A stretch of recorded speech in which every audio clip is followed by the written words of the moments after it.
Here we go. My name's Todd. This is Cathy. Welcome back to another episode of Zen Parenting Radio. This is podcast number 767. Why listen to Zen Parenting Radio? Because you'll feel outstanding. And always remember our motto, which is the best predictor of a child's well-being, is a parent's self-understanding. Give me your guess on what we might call today's show, sweetie. Something around finding acceptance. Like, what's a word when you're like, not like clawing. I'm like doing something with my hands, like moving toward acceptance, like the process of acceptance. Mm-hmm. There's a lot of different ways I could say it. So, but I wanted to talk about some of the things we do to get there. Awesome. I love it. Will you take your screen and you're so short in this screen, just go like that. There we go. Better? Yeah. Now you fill up the space. Okay. Very good. Thank you, sweetie. Mm-hmm. But first, before we talk about moving towards acceptance, there are a few other things I want to say. Okay. I'm wearing my White Sox hat. Okay. The White Sox have won 15 games. In a row? No. Oh. They've won 15 games this year. They've lost 45. Okay. So you were trying to do positive. I was just messing with people. I'm not a fair weathered fan. The White Sox might go down as one of the worst teams in history. They've lost 12 games in a row. This year. But not forever. No. The worst season by a Major League Baseball team. Wow, that's too bad. I know. And we're a third of the way. Let's see, 15, 60. Well, yeah, we're just over a third of the way through the season. So anyways, why don't they do Moneyball? They got to do something because whatever they're doing isn't right. So that's my first thing I wanted to share. Wait, do you think Moneyball ruined baseball? No, of course not. Okay. There's people who do. Well, yeah, and that's a whole nother podcast, but no, somebody taking the information and interpreting it differently is interesting. Some people believe in it. Some people don't. Moneyball is a great movie. As we were, getting ready to press record, Cathy asked me if I've ever heard of a country called Bhutan.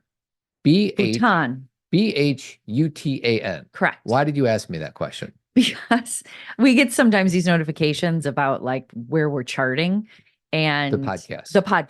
Where we're charting. And in Bhutan, we are the number 2 parenting podcast, but we're number 95 overall in all podcasts in Bhutan.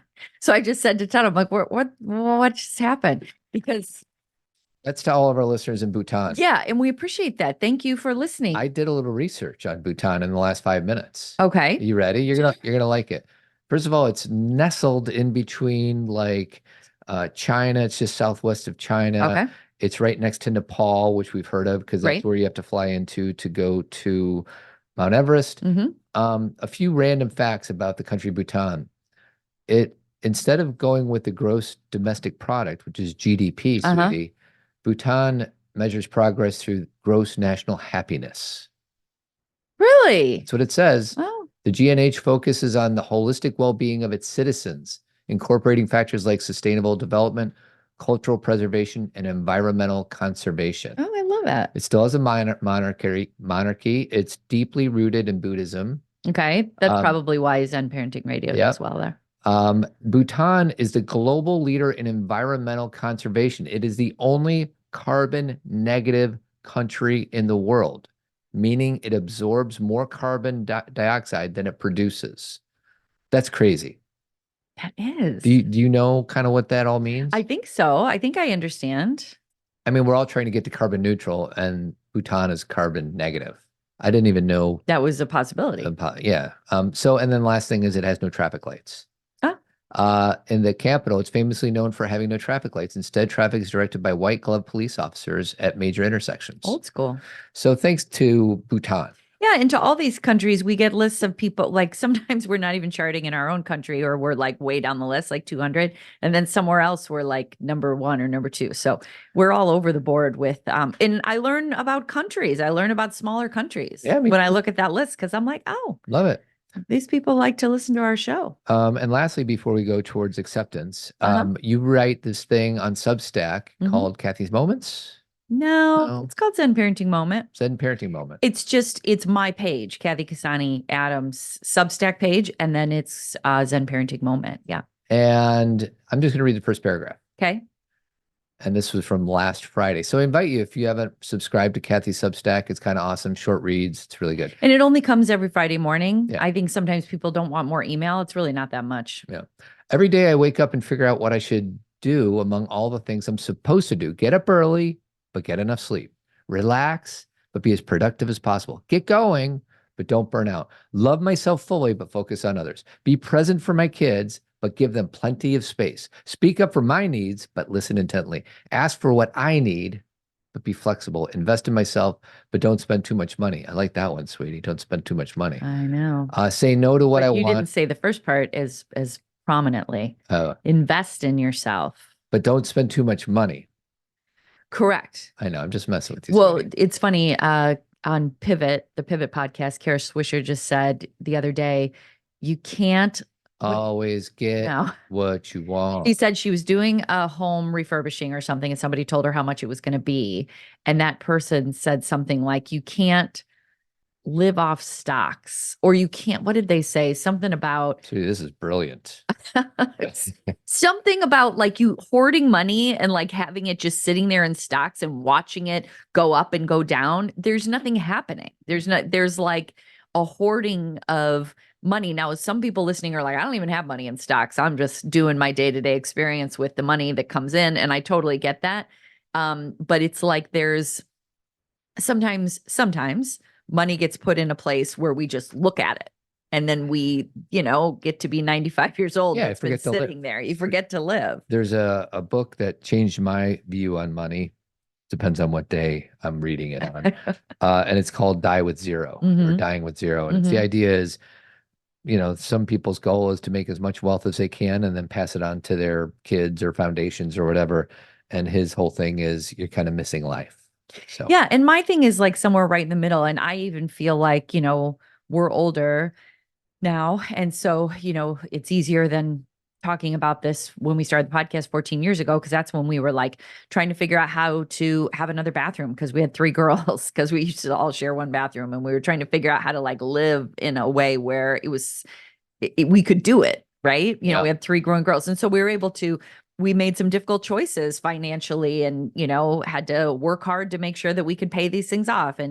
But in the end, if we're just not investing in ourselves, if we're saying I'm going to struggle through everything because I don't want to touch money. See, this gets really tricky depending on who you're talking to. Yeah. Because there's some people that we always talk about this with the Dying with Zero book, because there's some people who need to, even at our age, need to keep saving. Yeah. They need to start saving because whatever life circumstances have come about, that has diminished. I actually just was reading something that said the top 3 things that'll take away your money. Number 1 was divorce.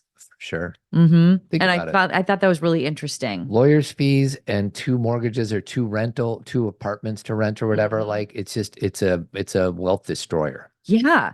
And I was like, wow. Right. Number 2 was medical bills. Yeah. And number 3, I feel like it was something around bad investments or just overspending, not having any kind of budgetary, but number 1 was divorce. Yeah, it's crazy. So anyway, it's like there's this space in between where it's a gray space, right? There's sometimes you need to invest in yourself, and there's sometimes where you need to save because you don't have a future if you don't have your savings. And sometimes you need to invest in yourself by getting a divorce, quite honestly. If you're with the wrong person, there's no reason to be stuck in a marriage with somebody who doesn't fill you up or you don't fill them up or whatever.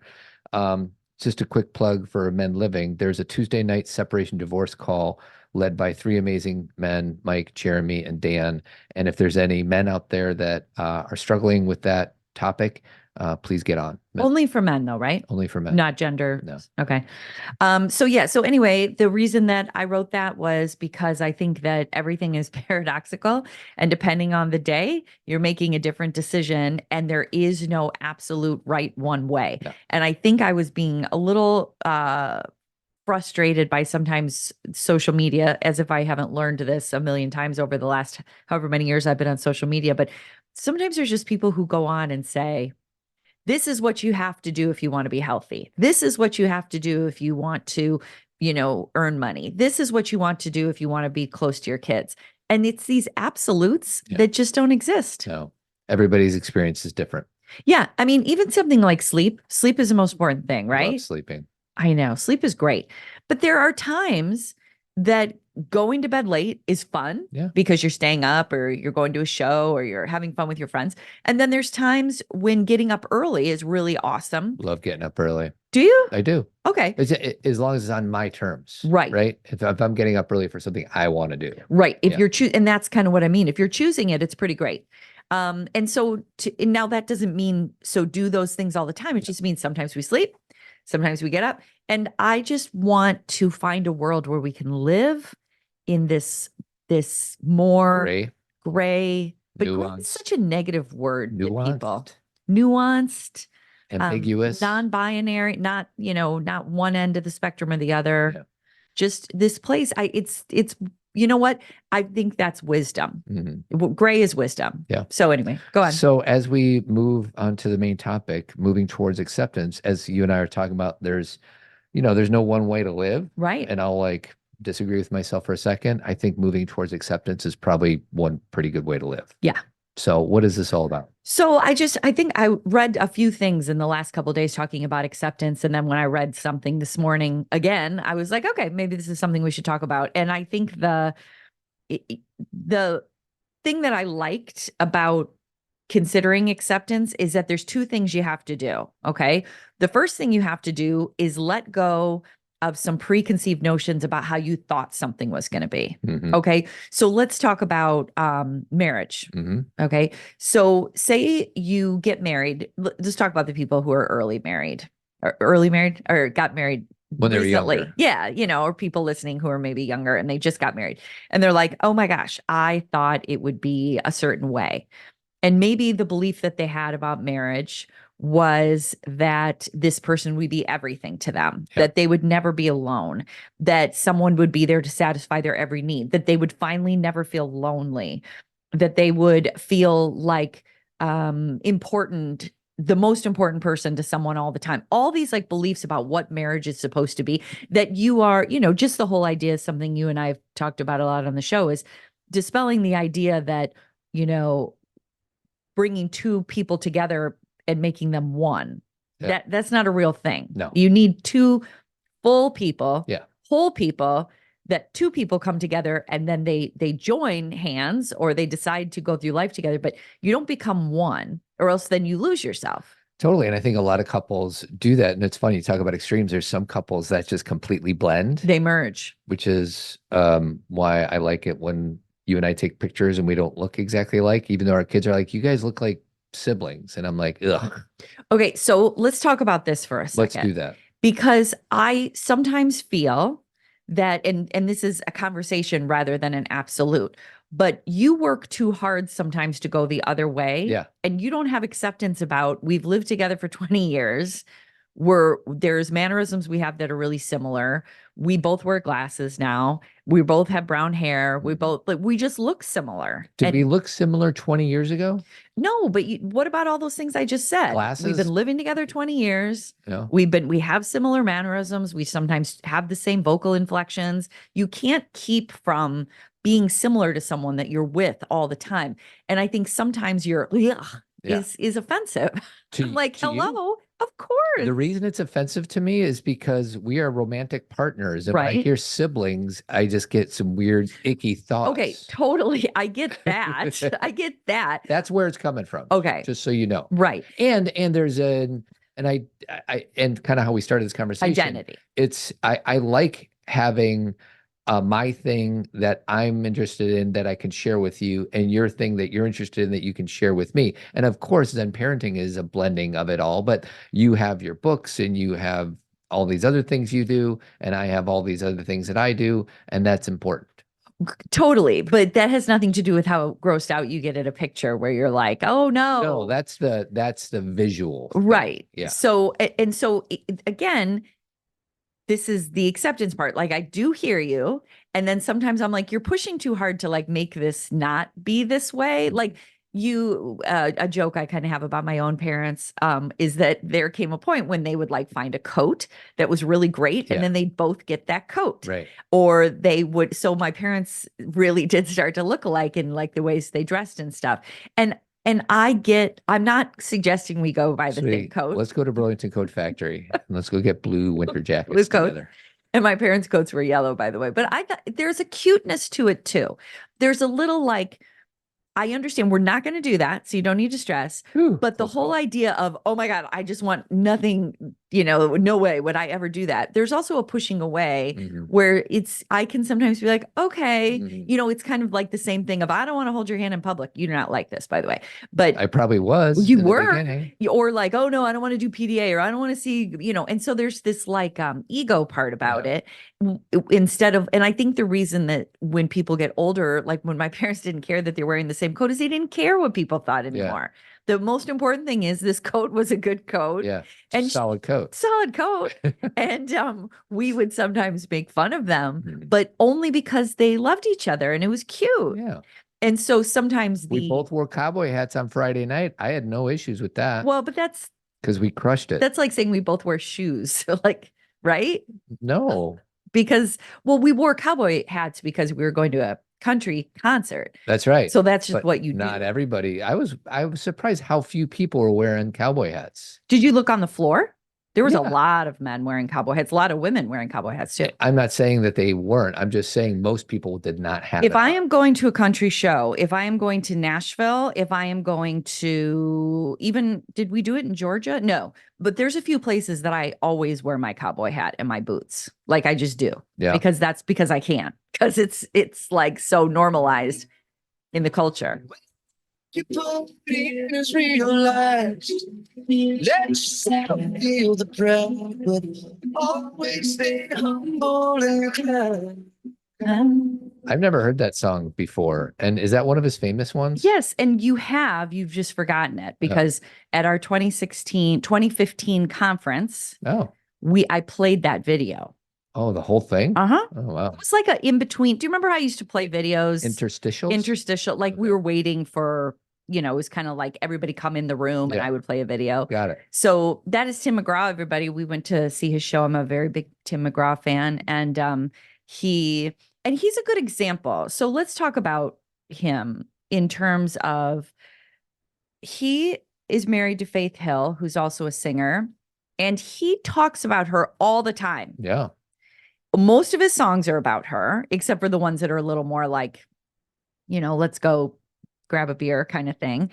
And then he, during the show, he had her up on the screen half the time, like pictures of his wife. Totally endearing. And he would turn around and be like, I'm so lucky. And he'd, look at his wife. And then he has 3 girls, just like Todd and I do. And he loves his daughters so much, and he talks about them all the time. And he, if you follow him on social media, he'll like post with them, with his girls.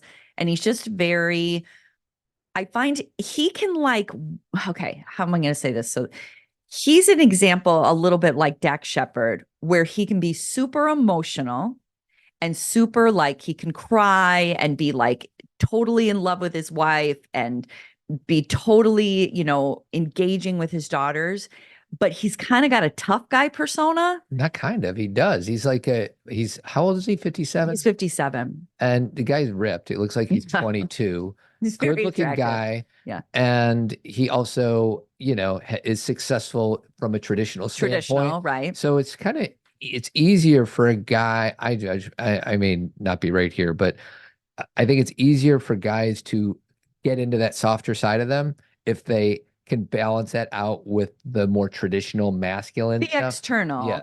The external or the thing, Dax talks about that all the time. He can go ride his motorcycle and be tough and, do all of his things. And then he can cry because I think that's wonderful. I think we all should aim for that because I don't want to be, I think that there's within each one of us, there's masculine and feminine. The masculine is the tough, stoic. The feminine is the listening, nurturing. I think we all have that. And when if I was just feminine, I think that would be tough for, let's say you. But here's the thing, maybe I don't know that. Like the thing is like I love the gray, but there's also people who are strong on one side of the binary or not. Do you know what I mean? Like there is no right way. There is no right way. Right, because there are men who are quite feminine, and they don't need to change anything. Well, and as I said, because it's all kind of weird, feminine or vulnerability is a strength. It's a superpower. So I think there is strength in the feminine. It's not like feminine is weak. No, feminine for me is actually stronger than some guy who's stoic and is impenetrable. You're right. So basically, I think it's just going off of this conversation about Tim McGraw or Dax Shepard, where we're like, oh, on the outside, they're super masculine, but on the inside, so we're talking about a very specific kind of person, whereas there's many variations and gradations in between of that. I was just speaking of him. I think he kind of is, okay. So the majority of Tim McGraw's songs are about being a good person. Honestly, like if you really look at his songs, especially his new ones, except this one. Gonna get fired if I don't get some sleep. My long lost buddy say I'm going to get, but I love it. I want some more of it. I tried so hard, I can't stop loving it. Don't know what it is about that little gal's loving, but I like it. I love it. I don't even know what he's talking about in that show. What is it? You know? Like what's More time with his girl. Oh, got it. So basically he's like with this new girl. Yeah. So again, he's with a girl. So it's really not that different. He's with this girl. He's going out with her all the time. His buddies are like, dude, you are way into this. And he's getting lost. He hasn't watched his baseball team. He's disconnected from the things he used to do. Oh, sorry. But he likes it. Yeah. He loves it. Yeah. He wants some more of it. Yeah. And that's something I was too weak to want when I was in my 20s, because I thought getting drunk with my buddies was more important than being in a relationship with you. It's terrible. Yeah.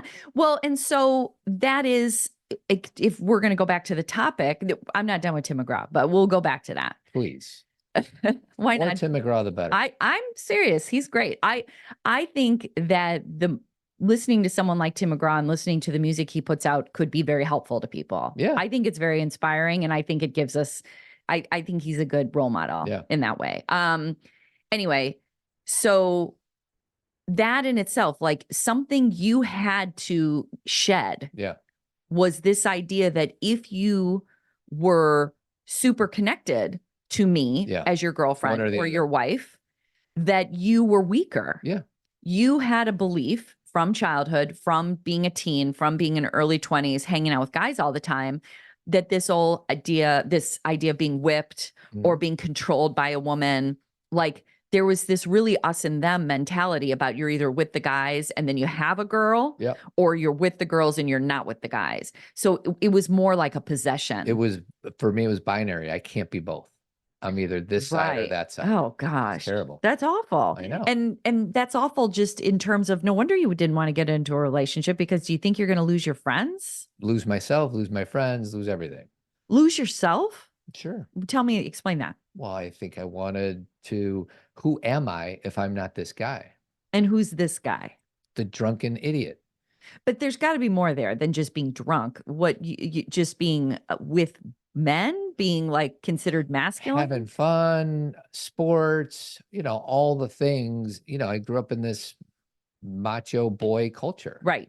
And for me to drop into my feminine, that was completely foreign to me. Right. Well, and that's heavy language, right? It's kind of like what we talked about last week, where you were like saying that if men could just say, I'm scared, that's a reach. Saying that dropping into your feminine, the language can scare people off. But really, it was just seeing a woman as equal, right? Being like, this is somebody that, because basically what it is guys are good and girls are bad, right? I don't think I really don't think not that you really believed that, but isn't that like the culture of it? Like girls are. I thought it was like, this is not what I want to be doing right now. I knew I would eventually settle down, but I needed to keep being an idiot. Yeah.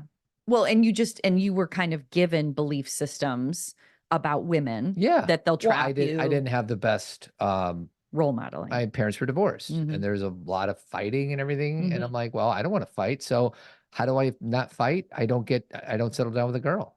So, okay. So let me bring in my side. So you and I come together, and some shedding we had to do is you had to shed the idea that being with me was weak or that you were losing yourself. Yes. And I had to come in and realize that I didn't have to be over accommodating to you. Mhm. That doesn't mean I didn't accommodate you. I mean, over accommodating, Sure. because I kind of think that the thing that women, at least Gen X, and hopefully this is decreasing as we get into millennials and Gen Z, there's still this belief of male attention, or that it's something you have to like strive for, or you have to go above and beyond, or you have to be a great homemaker or look great all the time. Like there's a lot of like, I need to appease you. It would more than you need to appease me. It's like that part in About Last Night where Joan and Deb are talking, Mhm. and Joan's like, "You're probably the type of person that would just ditch your friends the minute a cute boy would walk around." And she's And like, Deb says, didn't didn't we all? everybody? Yeah, So didn't we it'd all? be the same kind of. And that can be a thing where these are some things we learn early in marriage, or maybe we don't learn them and don't process them. And these are the reasons why people get divorced later, right? Is that these old school belief systems that we really have to question. Like if you still at this point have a partner who's like, doesn't want to hold your hand in public, or like tells his buddies that his wife is annoying and throws you under the bus, or like tries to be someone who's like super grandiose and thinks they're better than, or is not thoughtful about your feelings, they haven't shed that ideal. Yeah. That idea that they used to have about what a relationship was. Right. They haven't let go of that. Yeah. And that is difficult because it's hard to move forward if you're carrying all that heavy weight of what things, You what got to you were let told. go of certain things. I mean, as we talk about acceptance, you got to let go of certain things in order for new things to show up. Exactly. So I'm going to add in the other side so we can talk about both these things simultaneously in a relationship. And this is true in parenting too, right? Shedding versus we got to get bigger. We got to expand, right? We got to let go of things, and we also have to get bigger. So it's kind of it's a paradox, right? You have to work on ridding yourself of something, and you also have to work on expanding your idea of what. I think I have a good example. Okay, let's hear it. So when our kids became, mid-teens, 15, 16, 17 years old, they go through this transition. And, I used to be their playmate, and they used to want to be with me all the time and be silly and make up stuff and dance and sing. And then their friends became more important. I needed to shed the belief system that if they are evolving in such a way, I need to let go that that's what is supposed to be happening right now. So let's say that differently. What you really needed to shed was the idea that the girls should continue being your playmate. Yeah, the belief that they should keep being who they were when they were 5 and 10 and whatever else age. Yes.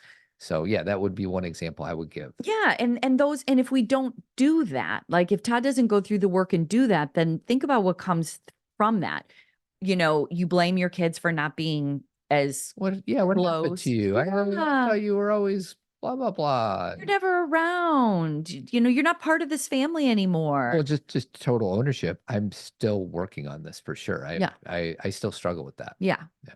And I think every parent does, because I think there's boundaries. We don't know.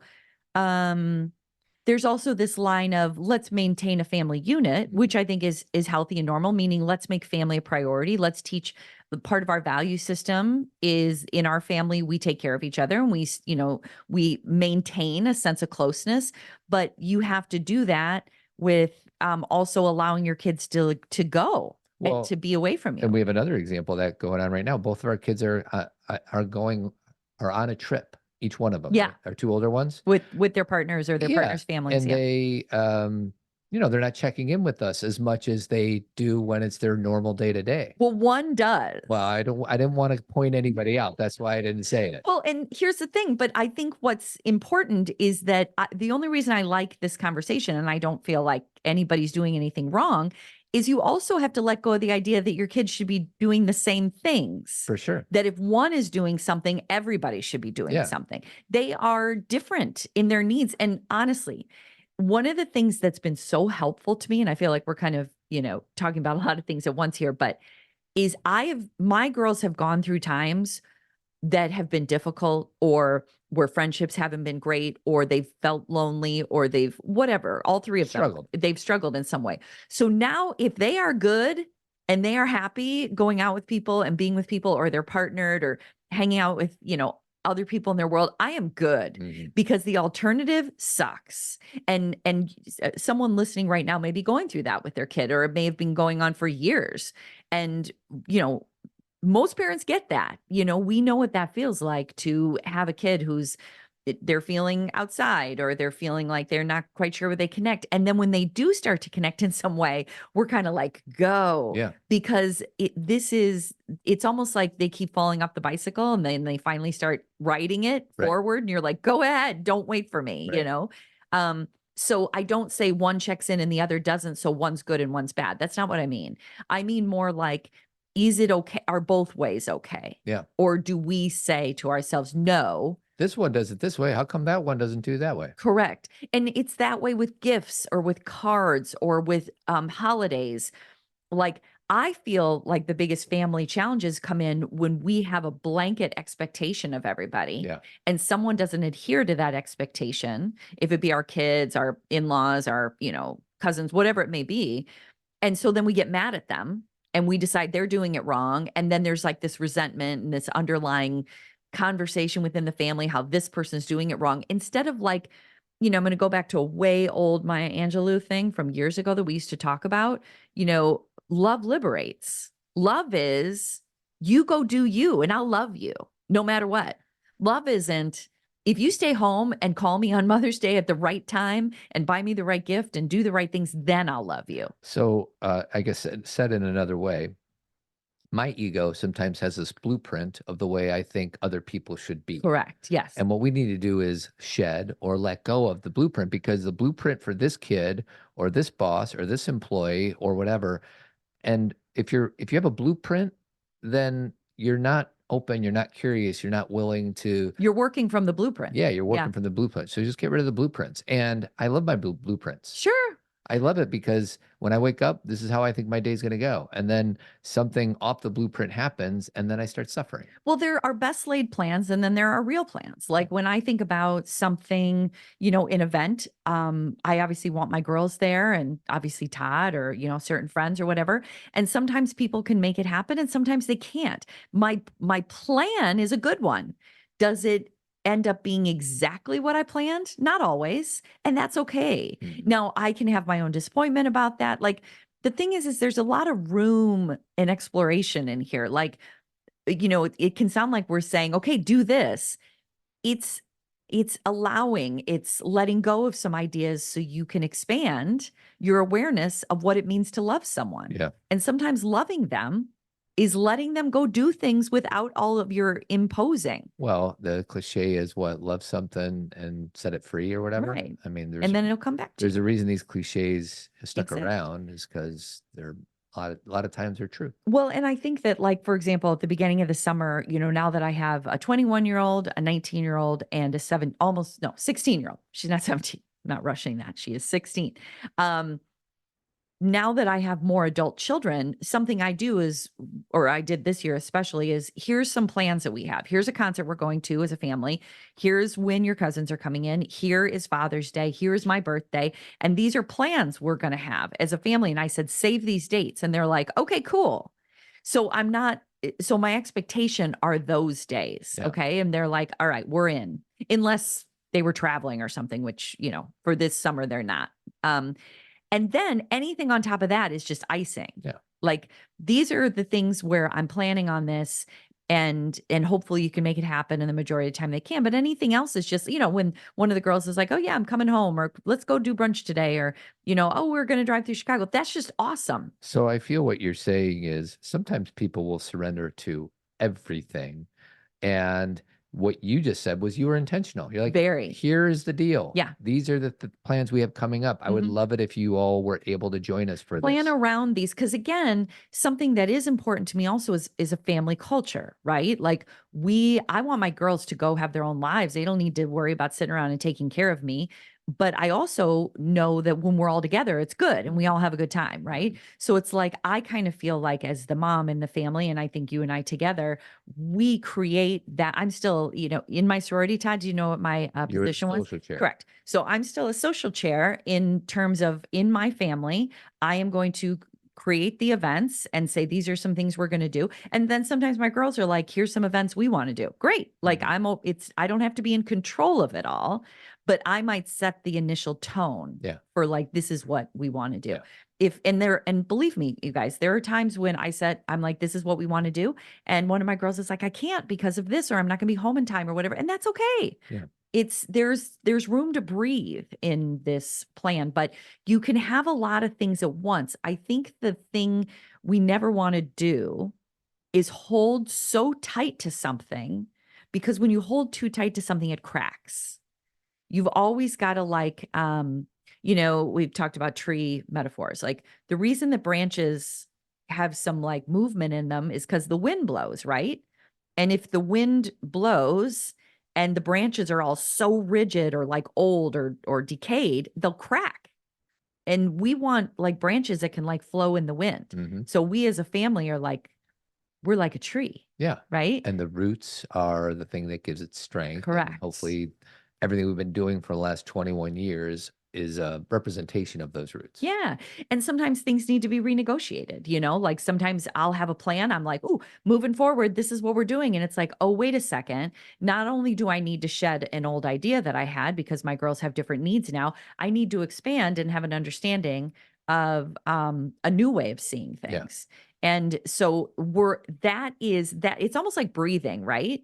Like breathe in and then breathe out. Like that is, it's like expanding, contracting, expanding, contracting. And I think the belief that ever ends is not true. Yeah. You are constantly letting go of old ideas and bringing in new ideas. Yeah. And no matter their age, when your kids are little, you think you figure it out and you're like, we finally got it. Sleep schedule. These are the foods they like. These are the restaurants we can go to. Here's their nap schedule. And in nothing, it changes. Yeah. And if you try and hold tight to that, it's going to be harmful to them and to you. You have to move with it. Boom. So same with marriage, Todd, because we started with marriage. Yep. Right. So it's like our ability to wrestle with this kind of acceptance, like even as you and I, we've been married 22 years. Yep. And I'm a lot different than I was. Hopefully we both are. 5 years ago. Oh, for sure you are. Well, I think that's sometimes where marriages get into trouble, when one person evolves. Right.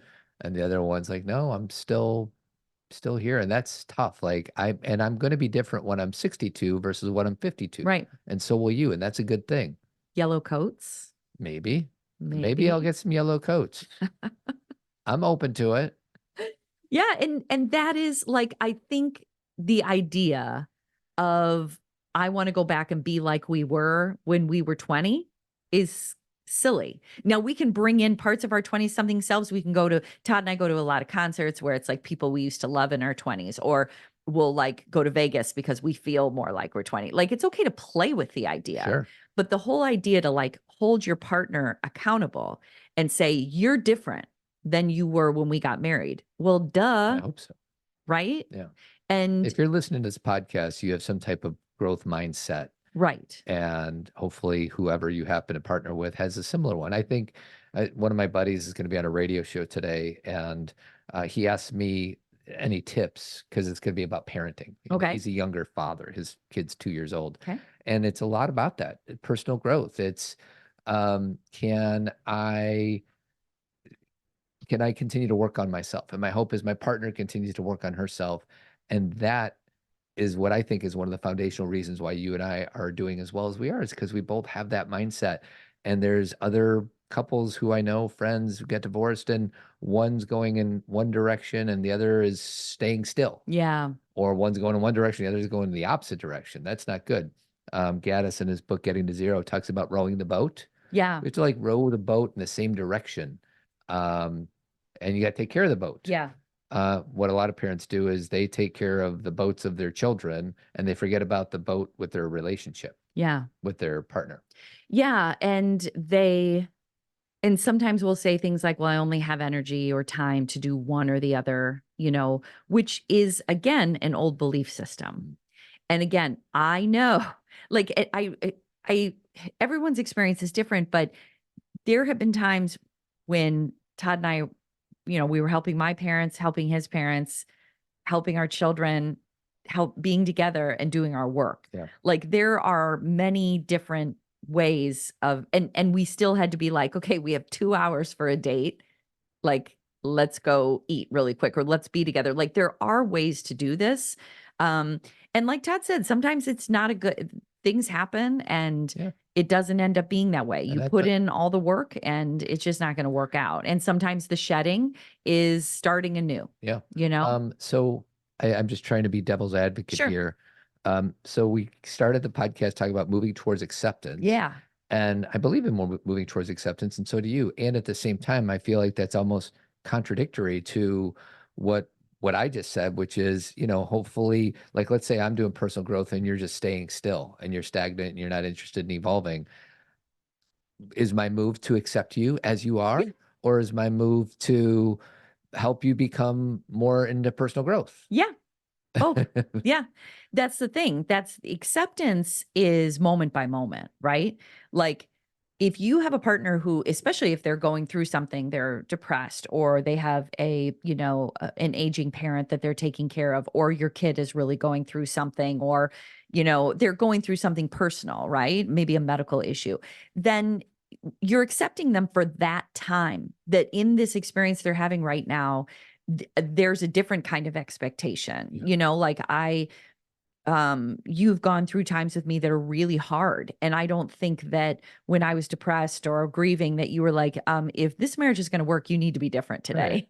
You were like, I understand where you are and I accept that. This is moment by moment. Well, what's interesting about that time, because you did have it wasn't a midlife crisis because it happened when you were like late 30s, right? But it was kind of inching up on midlife, right? I don't remember trying to accept. Now, believe me, I got plenty of flaws as a husband, as a father, blah, blah, blah, but I don't remember trying to accept. I think I really, were there times when it was difficult and you were not yourself? Of course, but I don't remember having to try to accept. I think I just accepted.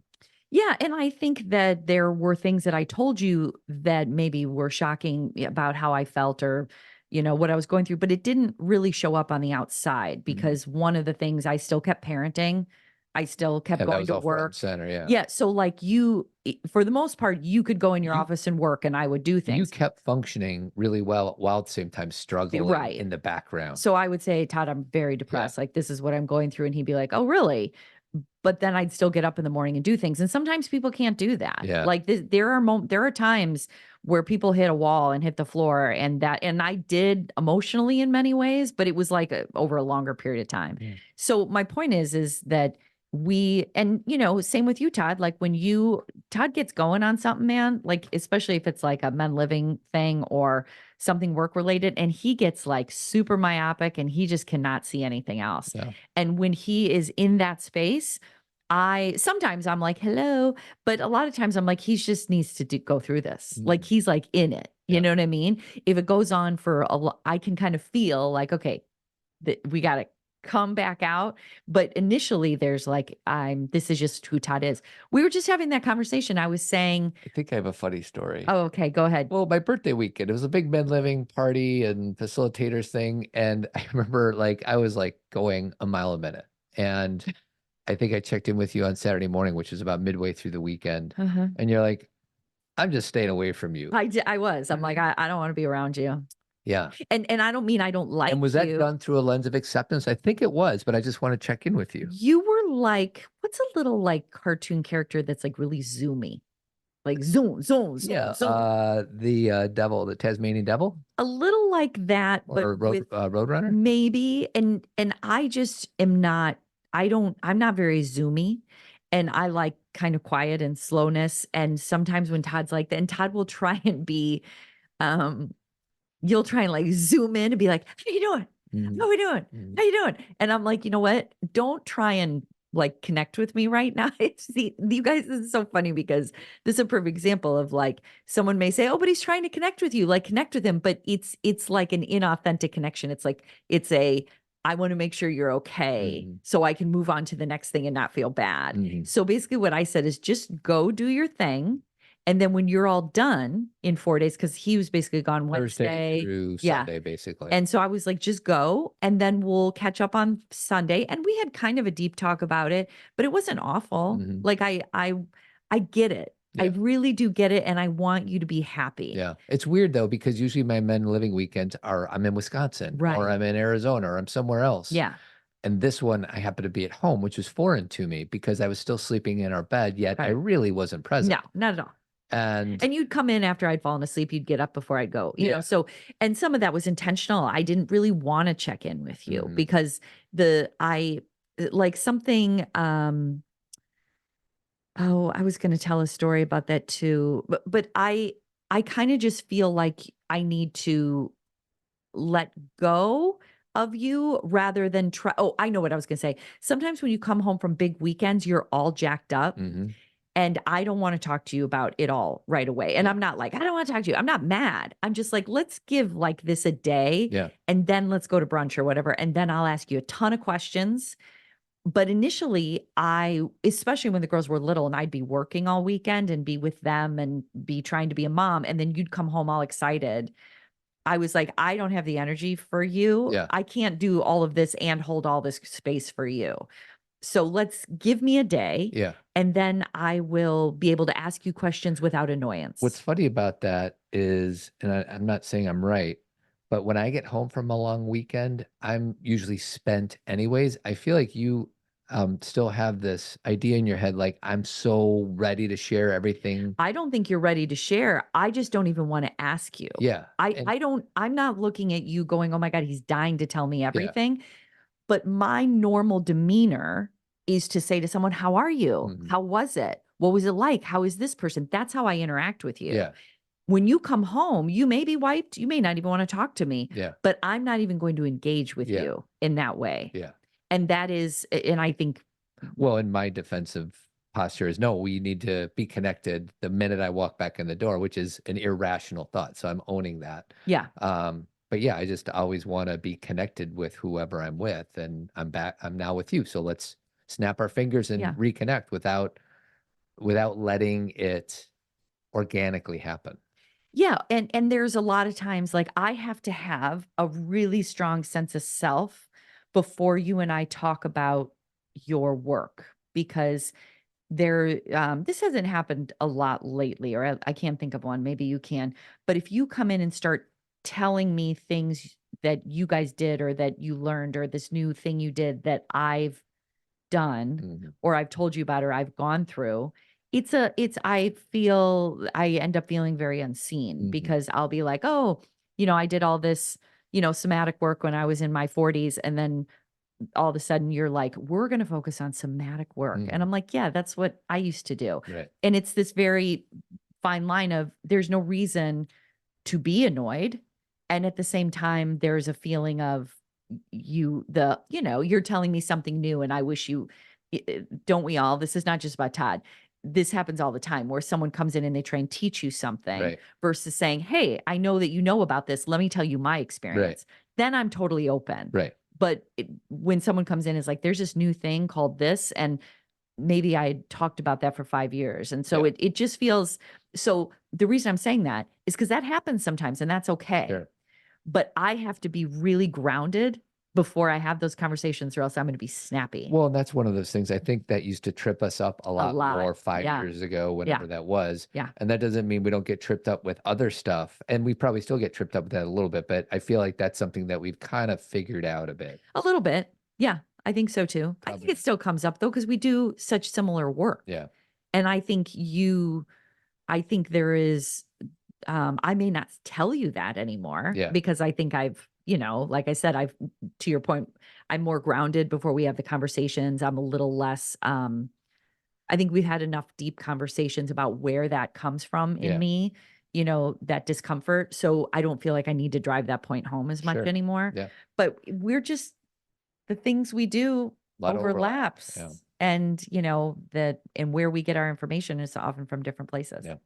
But anyway. So we're 50 minutes in, Okay. not quite sure how much we talked about moving towards acceptance. Well, all of this is moving toward acceptance. Yeah, I feel let me rephrase. Okay. I feel like I didn't give you because you came in with a preconceived plan, and I feel like I didn't give you any space for that, but maybe I did. I don't know. Well,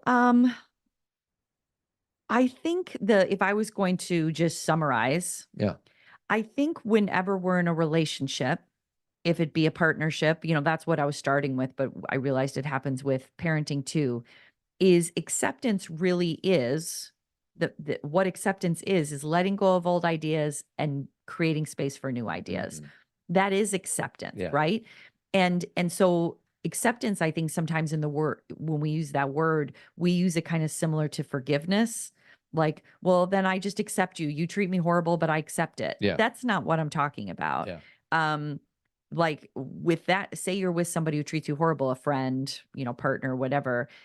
Part of that could be letting go of ideas that you need to stay with this person. Sure. And expanding into the idea of there's another way I can get through this. And I'm going to accept that what I thought was something is not what I thought it was. Yeah. So I think that, there's here's the 3 steps to acceptance. I don't have that. What I'm talking about is I've noticed that a lot lately with certain people's podcasts, where every podcast is about, here's the 5 steps, here's the 4 steps. I'm like, how is that possible? But anyway, I know that's just an organizational tool. Sure. But the whole idea of just, it's an expanding and contracting all the time. I think the bottom line for parents and, people in a marriage or a partnership listening to this is that's how it's supposed to be. Sure. I think a lot of times we think there's going to be a time when we just rest, that we just stop and we're like, wow, now this is easy. And while I don't necessarily think it needs to be hard all the time, I don't think it ever ends. I think if something is alive, if a relationship is alive, it's constantly expanding and contracting, right? For sure. Same with us, anybody who, like Todd and I have so many stories about people who have retired and then they are like, okay, now I can rest. And guess what happens in like 2 or 3 days? They're like, well, what do I do? Yeah, I get a little restless. Yeah, you need to have something to wrestle with. So if you're wrestling, that's not a bad thing, right? No doubt. Because I think Todd and I were talking about, maybe it was last week on the show, but maybe it was when we were alone, about how boring we would be if we were the same. Yeah. And I think historically, something I had to shed is that my sensitivity or my emotionality is a hindrance, is a problem. It makes Todd's life more difficult. Sometimes it does, but it also makes our life more colorful. Yeah. And so I think something I had to let go of is that I was a problem. I originally, again, old school, everything that I brought to Todd, I'd be like, God, he's so chill. Nothing bothers him. I'm just a problem because I have all these thoughts and needs and desires. And now that we know each other so well, he did too. He just didn't know how to express them. Verbalize, express. And sometimes didn't know that he could access them. Mm-hmm. And so I just think whatever you're coming in with, there's like who you are is good. Like we all have things to share. Well, and I guess maybe in closing, that's, we talk about moving towards acceptance. It's self-acceptance. Yeah. What you just said is you thought that because I was less emotionally volatile and you had more emotions that you were doing it wrong. You're like, no, I'm actually doing it right for me. For me. Now, my problem is I still struggle with acceptance of how my relationship with emotional variability. Mm-hmm. And I know that once I have more acceptance of myself, then that who I am, how I show up, if I cry a lot, if I laugh a lot, if I laugh a little bit, if I never whatever, if I can accept how I've shown up in these first 52 years of my life, if I can truly let that acceptance seep in, then I think more will happen for me from an emotional standpoint. And I think, interesting, we're talking about somatic. I think the shift that you're going through in this decade is, and again, it sounds so generic, like getting out of your head and getting into your heart. Let me say it differently.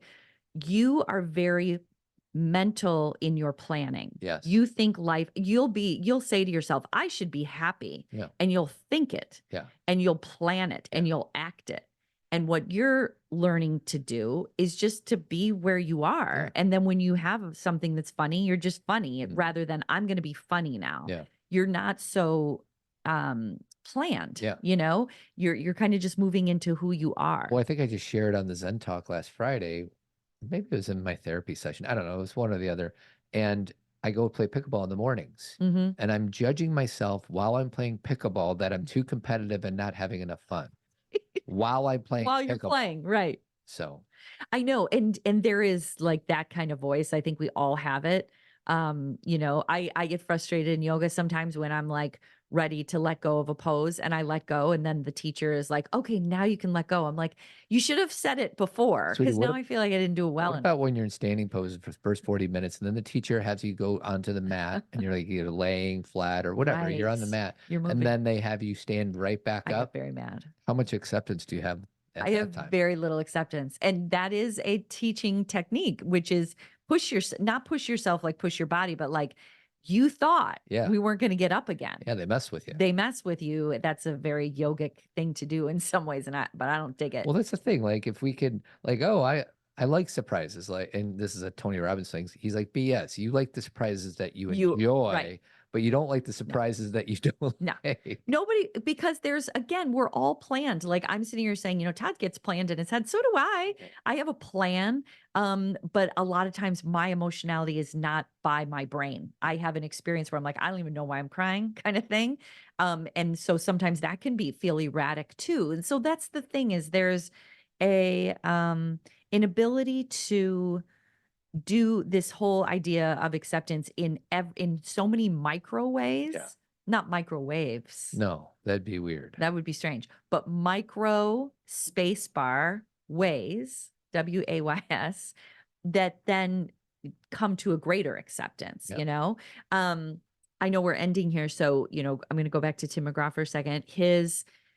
The song that I like so much off his new album. And by the way, Todd and I were watching an interview with him and he was talking about how his new album is so different because he's focusing now more on a legacy for himself. Like it's not that he's that old. I mean, Mick Jagger's 80 years old and, you know, still doing it. Right. And Tim's 57, but Tim is thinking of himself as a father, as he's now an actor, or he's been an actor for a long time, but he's on TV a lot. He's like, what is my legacy going to be? And his album is called Standing Room Only. And that song, the words to it, I just think are really great. Like what, you know, who am I going to be in this world? And who am I going to choose to be in this world? Because that's his point of his song is like, I need to start thinking about these things. Yeah. And not just kind of bulldozing my way through life or, you know, being unconscious in the decisions I make. I'm going to play that song as we exit the podcast, but I just want to remind anybody, if you want to join an amazing community of moms and dads, try joining Team Zen. It's $25 a month. You get a free shirt, water bottle, or warm socks. Women's group, and many other things. It's $25 a month. Cancel at any time. Q&As with Todd and I, lots of good stuff. We actually have made some announcements on Team Zen that we haven't made here. Yeah, you guys don't know about it because you're not on Team Zen. People don't know. So we would love to see you there. And then Jeremy Kraft, he's a bald-headed beauty. He does painting and remodeling throughout the Chicagoland area, 630-956-1800. And I'm going to press play on good old Tim McGraw. It's fun, it's been a lost and lonely. Stop the giving and start getting. Be somebody that's worth remembering. Never lied when I died. Standing room only, standing room only.